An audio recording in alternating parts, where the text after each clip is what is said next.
한국 대중음악의 아버지, 영원한 가왕. 조용필 데뷔 이후 45년간 단 한 번의 실수도 용납하지 않았던 완벽주의자. 디스코에서 록 발라드까지 시대를 앞서간 혁신가. 80억 원이 넘는 기부를 해도 단 한 번의 언급조차 하지 않았던 진정한 음악인.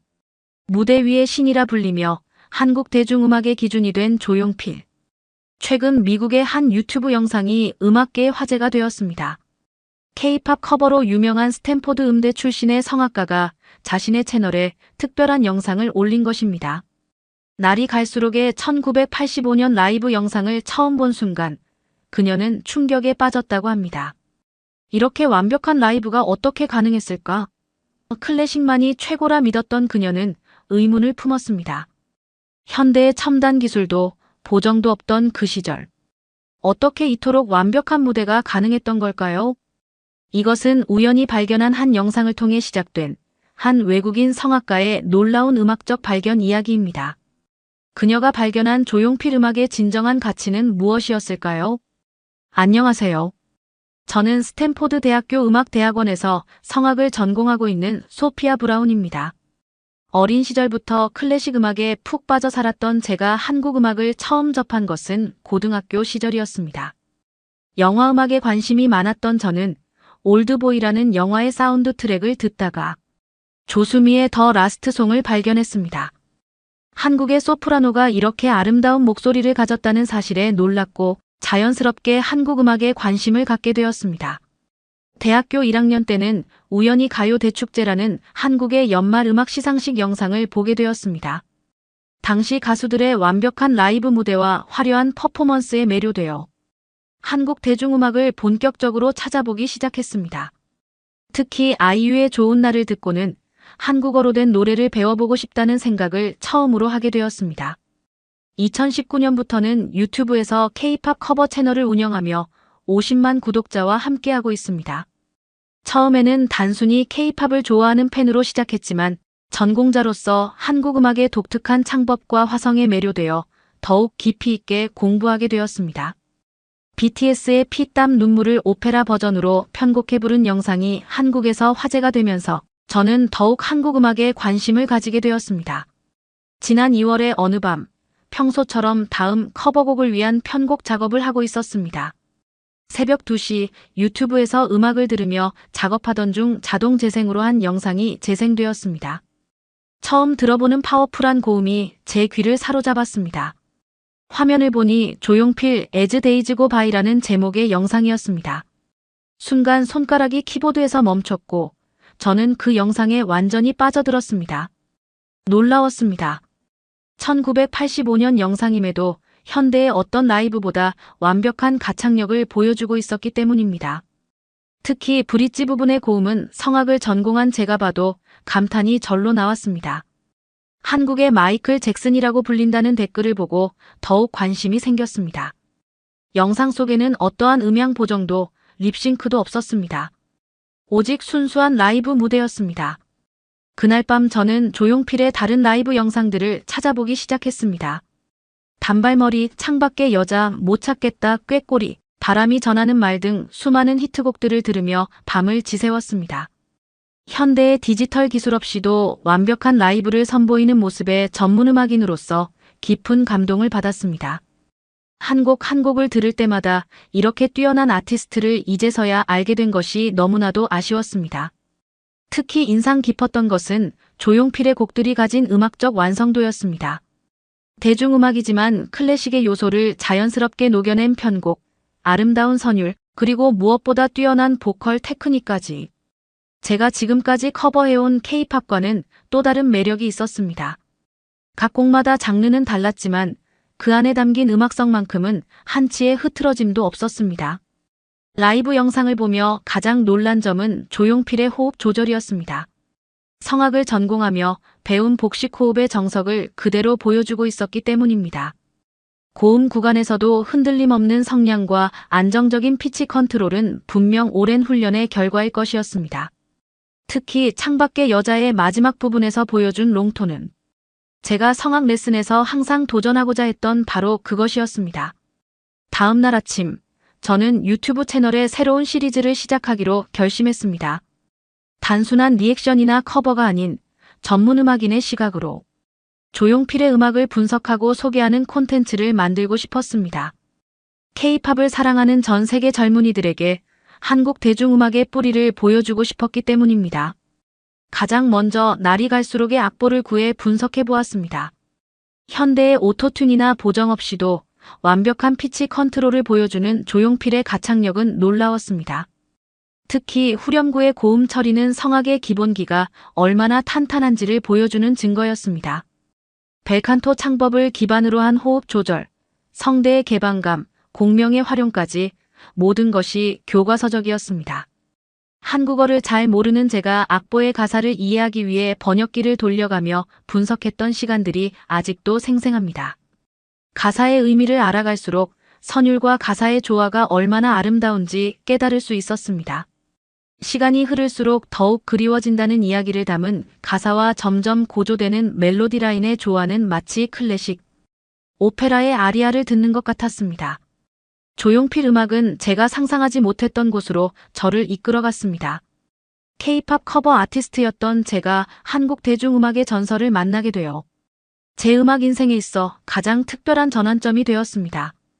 처음에는 단순히 날이 갈수록의 라이브 영상에 매료되어 시작했지만 곡을 분석하면 할수록 더 많은 음악적 발견들이 있었습니다. 성악을 전공한 제가 보기에도 그의 발성 테크닉은 완벽에 가까웠습니다. 특히 고음에서도 전혀 흐트러지지 않는 호흡, 조절과 성량은 40년이 지난 지금까지도 현역 가수들의 부러움을 살만했습니다. 유튜브에서 더 많은 조용필의 라이브 영상을 찾아보았습니다. 1980년대 KBS 열린음악회부터 2000년대 콘서트까지 시대가 바뀌어도 한결같은 가창력을 보여주는 모습에 감동을 받았습니다. 특히 인상 깊었던 것은 조용필의 레가토 창법이었습니다. 대중음악 가수들은 흔히 벨팅이나 애드리브에 치중하는 경향이 있지만 조용필은 성악의 기본인 레가토 창법을 완벽하게 구사했습니다. 창밖의 여자를 부를 때 보여주는 부드러운 선율선은 마치 슈베르트의 가곡을 듣는 것 같았습니다. 첫 번째 분석 영상으로 창밖의 여자를 선택한 이유도 바로 여기에 있었습니다. 클래식과 대중음악의 경계를 자연스럽게 넘나드는 이 곡의 구성은 제가 전공한 성악의 관점에서 보기에도 매우 흥미로웠기 때문입니다. 영상에서는 조용필의 호흡 조절 방식, 성대 개방감, 공명 활용법 등을 자세히 분석했습니다. 특히 후렴구의 고음 처리 방식은 성악의 벨칸토 창법과 매우 흡사했습니다. 예상치 못한 반응이 왔습니다. 평소 제 채널을 구독하던 10대, 20대 시청자들과는 전혀 다른 세대의 한국인 구독자들이 늘어나기 시작한 것입니다. 댓글에는 우리 아버지의 우상이었다. 그 시절 모든 가수들의 롤모델이었다와 같은 이야기들이 가득했습니다. 특히 인상 깊었던 것은 현직 음악 선생님이라고 밝힌 한 구독자의 댓글이었습니다. 외국인의 시각으로 이렇게 전문적인 분석을 해주어서 감사하다는 내용이었습니다. 한국의 시니어 구독자들은 조용필과 관련된 다양한 이야기를 댓글로 들려주었습니다.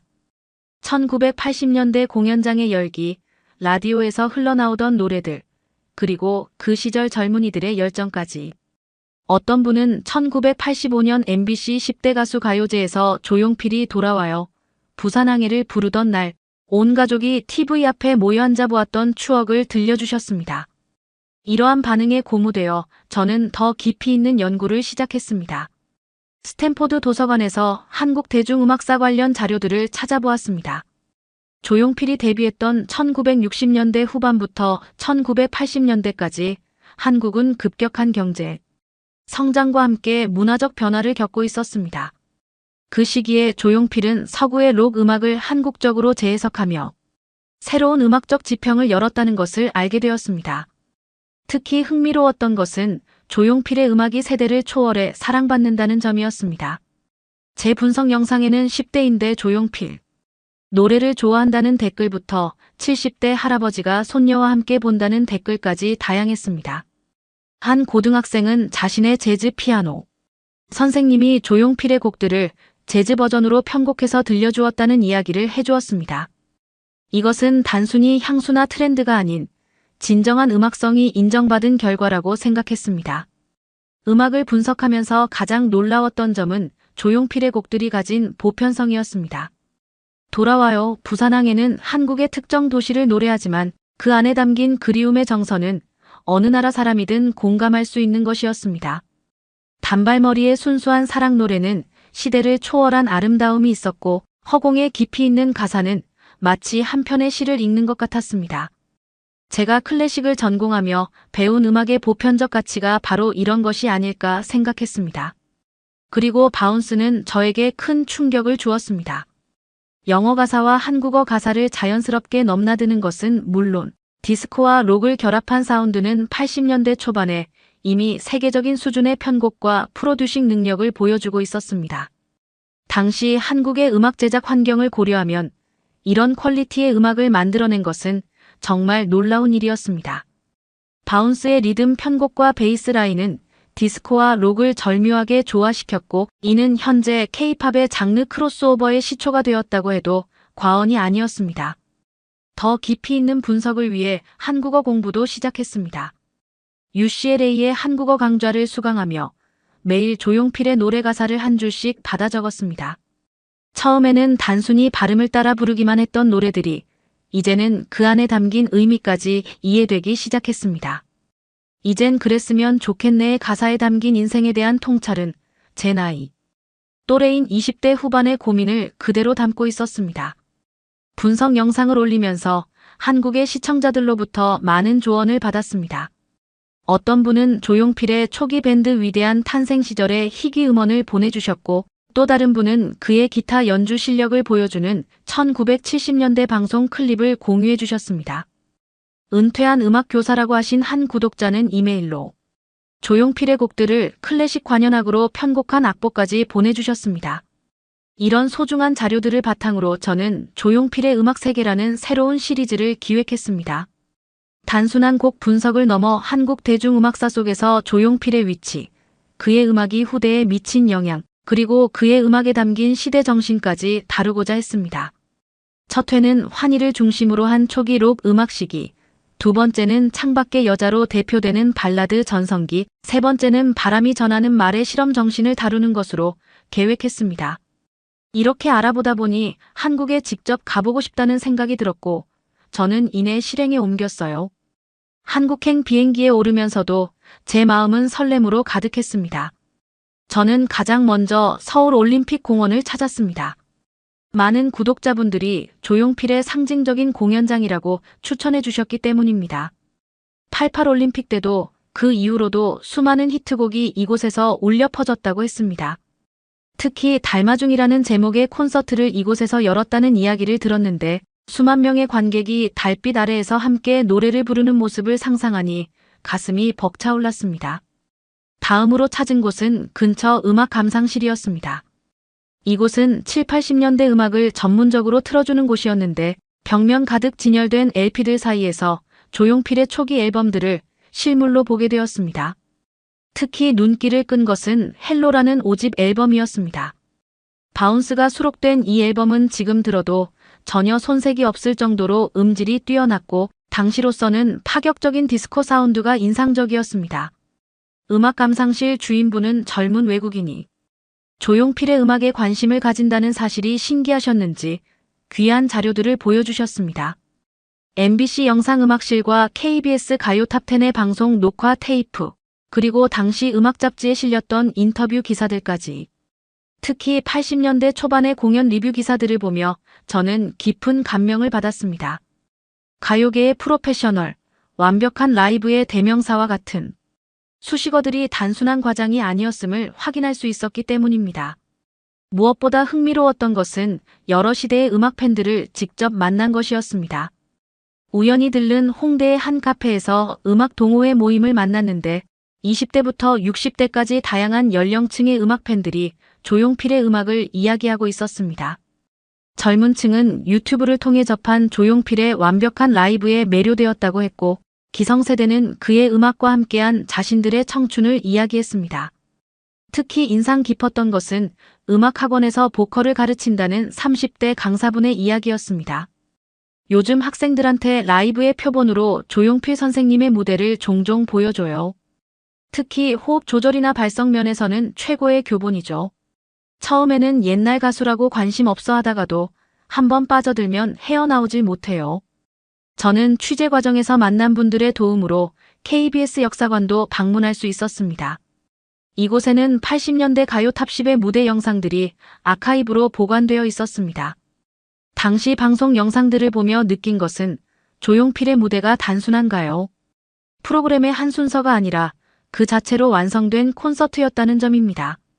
특히 취중진담을 부르던 무대는 오케스트라와의 완벽한 조화를 보여주는 역사적인 기록이었습니다.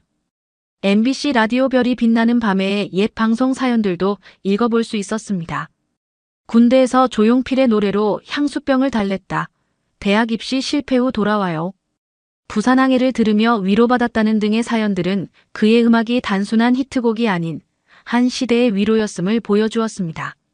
이러한 현장 취재는 제 유튜브 콘텐츠에 새로운 깊이를 더해주었습니다. 단순한 음악 분석을 넘어 그의 음악이 한국인들의 삶에 어떤 의미였는지를 이해할 수 있었기 때문입니다. 구독자들도 이런 콘텐츠에 뜨거운 반응을 보내주었고, 특히 많은 나라의 구독자들은 한국 대중음악의 뿌리에 대해 큰 관심을 보였습니다. 한국 여행을 마치고 돌아온 후 저는 수집한 자료들을 하나하나 정리하기 시작했습니다. 그 중에서도 가장 인상 깊었던 것은 다양한 세대의 팬들이 들려준 조용필에 대한 이야기들이었습니다. 록 음악을 사랑했던 70년대 청년부터 최근 유튜브로 조용필을 알게 된 10대까지 각 세대가 기억하는 조용필은 조금씩 달랐지만 그의 음악성과 진정성에 대한 평가만큼은 한결같았습니다. 먼저 60, 70대 팬들의 이야기를 영상에 담았습니다. 이분들에게 조용필은 단순한 가수가 아닌 한 시대의 아이콘이었습니다. 당시에는 라디오가 최고의 음악 감상 수단이었어요. 조용필의 노래가 나오면 거리의 모든 라디오에서 같은 노래가 흘러나왔죠. 특히 단발머리가 발표되었을 때의 이야기는 마치 한 편의 다큐멘터리 같았습니다. 그 노래가 나온 뒤로 미용실마다 단발머리를 하려는 여학생들로 가득했어요. 40, 50대 팬들의 기억 속 조용필은 완벽한 라이브의 대명사였습니다. 대학 시절 친구들과 콘서트를 보러 갔는데 그때 처음으로 진정한 라이브가 무엇인지 알게 되었어요. 무대 위에서 실수 한 번 없이 3시간을 부르는 모습은 정말 충격적이었죠. 이분들은 특히 돌아와요. 부산항해에 대한 애정이 깊었습니다. 고향을 떠나 서울에서 고생하던 시절, 이 노래가 큰 위로가 되었다고 합니다. 30, 40대 팬들에게서는 또 다른 이야기를 들을 수 있었습니다. 이들은 90년대 후반 광화문 연가로 조용필을 처음 접했다고 했습니다. 그때는 서태지와 아이들, H.O.T 같은 가수들이 전성기였어요. 그런데 조용필은 전혀 다른 음악으로 우리를 사로잡았죠. 특히 바람이 전하는 말은 지금 들어도 세련된 록 사운드예요. 이 세대의 팬들은 조용필의 음악이 시대를 앞서갔다고 평가했습니다. 가장 흥미로웠던 것은 10대, 20대의 반응이었습니다. 유튜브를 통해 조용필의 과거 무대를 접한 이들은 한결같이 그의 라이브 실력에 놀랐다고 했습니다. 요즘 아이돌들의 무대와는 차원이 달라요. 백댄서도 화려한 영상도 없이 오직 목소리로만 무대를 압도하잖아요. K-팝을 좋아한다는 한 고등학생은 조용필 선배님의 비바운스 무대를 보고 우리나라 음악의 역사가 자랑스러워졌다고 말했습니다. 특히 인상적이었던 것은 한 힙합 크루와의 만남이었습니다. 이들은 조용필의 바운스를 힙합으로 리믹스해 공연하고 있었는데 젊은 세대만의 방식으로 조용필의 음악을 재해석하고 있었습니다. 사실 처음에는 그저 옛날 노래라고 생각했어요. 그런데 편곡을 하면서 이 곡의 완성도에 놀랐죠. 40년이 지났는데도 전혀 촌스럽지 않아요. 음악 전문 채널을 운영하는 한 유튜버는 조용필의 영향력을 이렇게 설명했습니다. K-팝이 세계적으로 성공할 수 있었던 것은 조용필 같은 선배 가수들이 있었기 때문이에요. 완벽한 라이브와 프로페셔널한 무대 매너는 이미 그때부터 시작되었죠. BTS나 블랙핑크의 무대 위 카리스마도 사실 조용필의 DNA를 이어받은 거라고 볼 수 있어요. 여러 세대의 이야기를 들으며 저는 조용필이라는 가수의 특별함을 더욱 깊이 이해하게 되었습니다. 그의 음악은 단순히 세대를 아우르는 것이 아니라 각 세대에게 새로운 영감을 주고 있었습니다.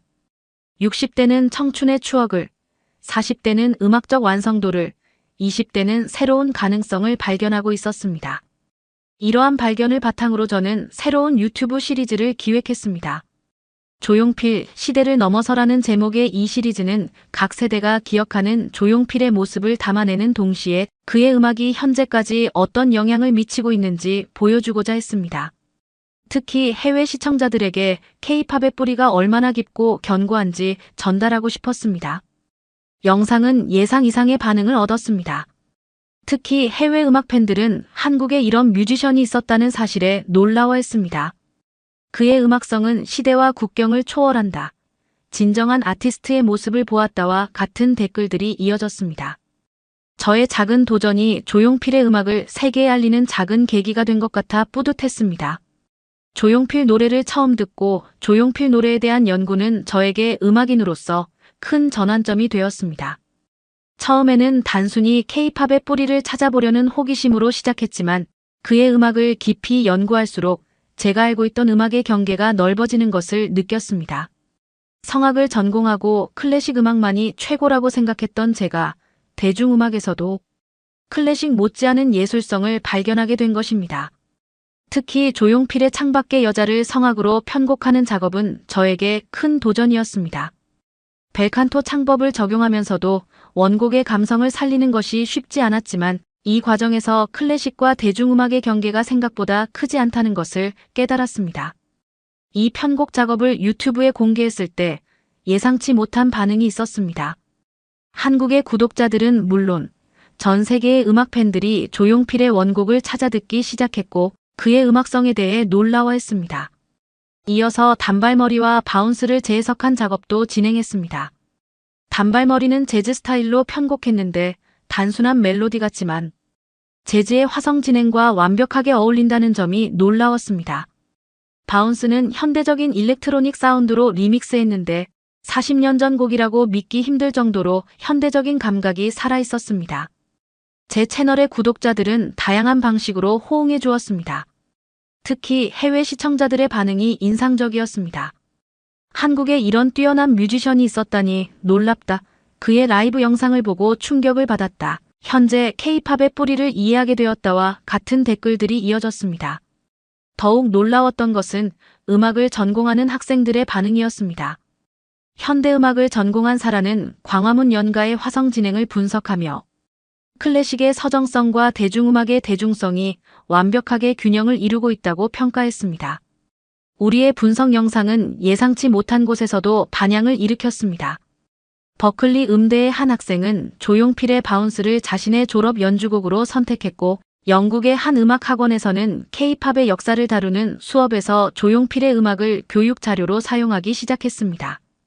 이제 저는 더 큰 프로젝트를 준비하고 있습니다. 클래식, 재즈, 현대음악 등 다양한 장르의 음악가들과 함께 조용필의 곡들을 새롭게 편곡하는 작업입니다.